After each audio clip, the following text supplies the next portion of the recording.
आपका बहुत बहुत शुक्रिया। ये पिछले साल की बात नहीं है, पिछले 15-20 साल का सिस्टम ऐसे ही चल रहा है। मेरी समझ में नहीं आ रहा है जो अफसरान वहाँ पे बैठे हुए हैं, जो इन ऑफिस में बैठे हैं, ये इसका परमानेंट सोल्यूशन तो ढूंढ नहीं पाए 15 साल से। But last year, as you are aware about this, आप वहाँ पे खुद प्रेजेंट थे। एडमिनिस्ट्रेशन को उस टाइम पे इस वार्ड में जेसीबी पे अंदर जाना पड़ा था, क्योंकि हर एक घर में ऑलमोस्ट जो भी इस साइड से जितने भी घर आते हैं उनमें एक स्टोरी तक उस टाइम पे पानी था।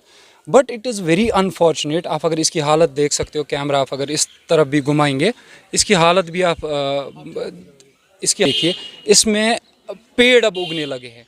दैट मीन्स कि डिपार्टमेंट जब लास्ट ईयर पानी आया, एक साल से उनको ये ख्याल नहीं आया। अब मेरे ख्याल से वो वेट करे घरों में फिर से पानी चला जाए, लोगों को फिर से तकलीफ हो, ताकि हमें इवैक्यूएट लोग करने पड़े। जैसे लास्ट ईयर जेसीबी पे आना पड़ा था एडमिनिस्ट्रेशन को, कंसर्न उस टाइम पे एडीसी सर थे, तहसीलदार साहब थे, लेकिन उनको हमने रिक्वेस्ट भी की, 2-4 बार वहाँ गए भी।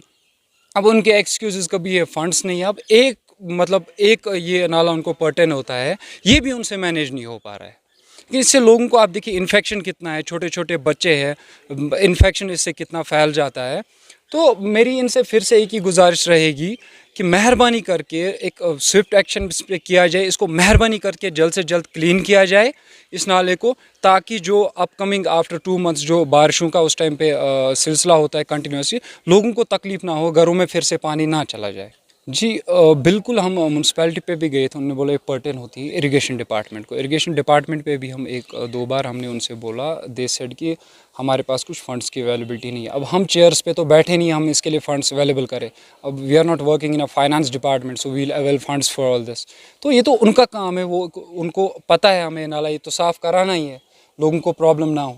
तो अगर उनसे नहीं हो रहा है, I guess they should look for something else. उन किसी अच्छे काबिल अफसरान को वहाँ पे रखे जो लोगों की ये तकलीफ़ें दूर करे। लोगों की भी बिल्कुल जिम्मेदारी है इसमें, जो कूड़ा करकट है वो ना फेंके। लेकिन एट द सेकंड साइड जब हम देखें कि फिर म्यूनसिपैलिटी पे बात आती है, what kind of facilities they have for the town. कभी कभी वो 5-6 महीनों के लिए, अगर आप प्रीवियस 2024 की बात करें, 6 महीनों के लिए यहाँ से गार्बेज उठा ही नहीं, तो आप एक घर वाले से एक्सपेक्ट तो नहीं करोगे वो ये गार्बेज अपने रूम में घर पे डंप करे।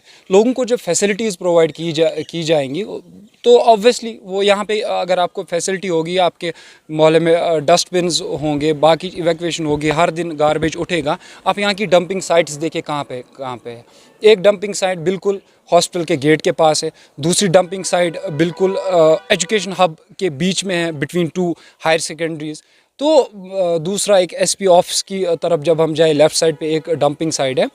तो इन्होंने गलत जगहों पे रखी है, या तो लोगों को ये फैसिलिटेट नहीं कर पा रहे, फैसिलिटीज़ प्रोवाइड नहीं कर पा रहे। बट बिसाइड्स दैट, लोगों से फिर भी ये रिक्वेस्ट रहेगी कि गार्बेज जो आपके पॉलीथीन बैग से आप अच्छे से रखें उन्हीं डंपिंग साइट्स पे, अनटिल जब तक इसका ये सोल्यूशन देख पाएंगे। जी, मेरी यही अपील रहेगी कि लोगों को सहूलियत पहुंचनी चाहिए, बिकॉज़ लोगों की एक एक्सपेक्टेशन होती है always from the local government.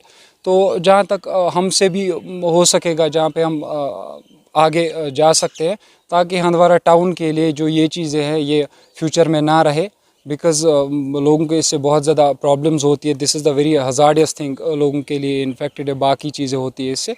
तो बाकी वो भी हम इस लोगों के अच्छे के लिए इसको आगे मसले को ले जाएंगे।